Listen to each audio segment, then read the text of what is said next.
ça, il se dirige vers sur moi. Il se dirige sur vous et vous colle de l'adhésif sur la bouche. Oui. Pourquoi?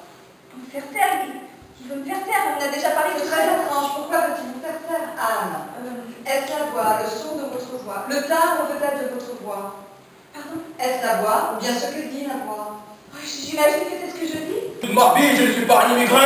Je ne voulais pas vous vexer. Je suis vexé. Bon, d'accord. Pardon, allez-y. Je suis vexé. Allons-y.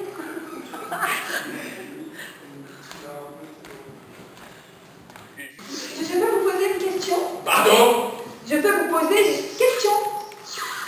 C'est quoi comme question? Avez-vous des problèmes de vue?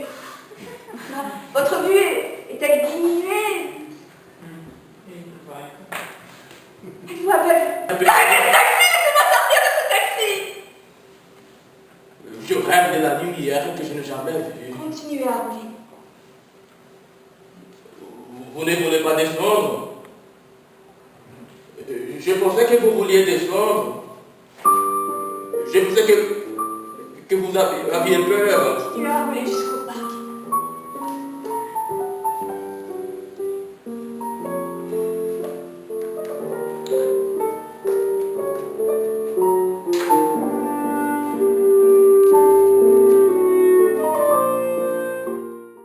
Vous vous souvenez un peu de cette époque-là?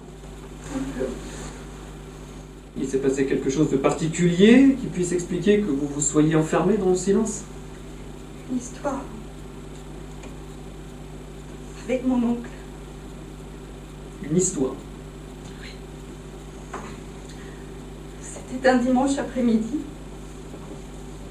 J'avais rendez-vous avec mon cousin.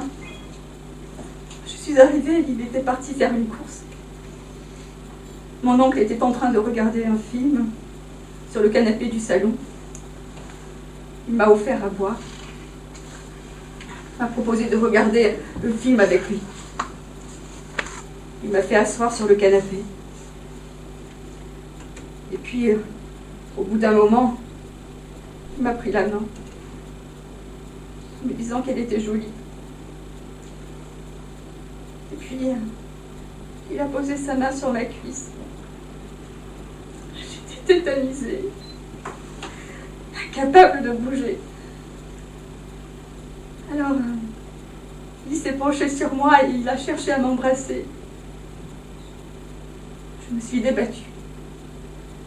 J'ai voulu le repousser, mais je n'ai rien pu faire.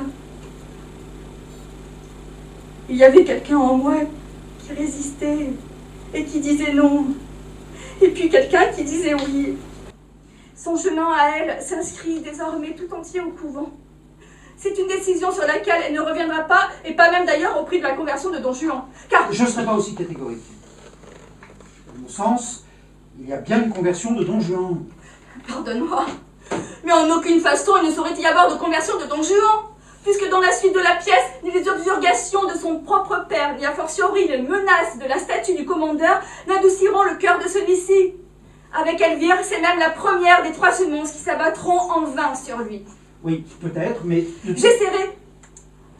J'aimerais essayer de le donner, si tu le veux bien, dans un mouvement de compassion. Une sorte de déchirement profond qui témoigne de l'amour à la fois brûlant et désintéressé qui est désormais celui de Don Elvire envers Don Juan. Laisse-moi te montrer.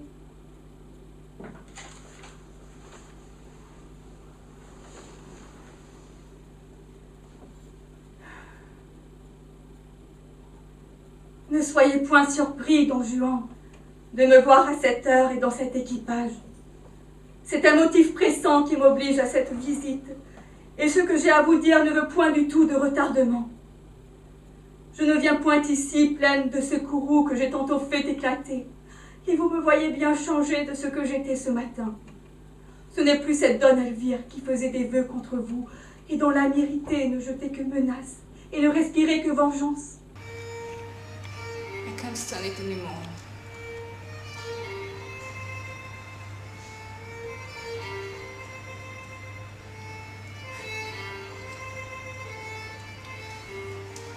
You don't see the kids. You don't see me.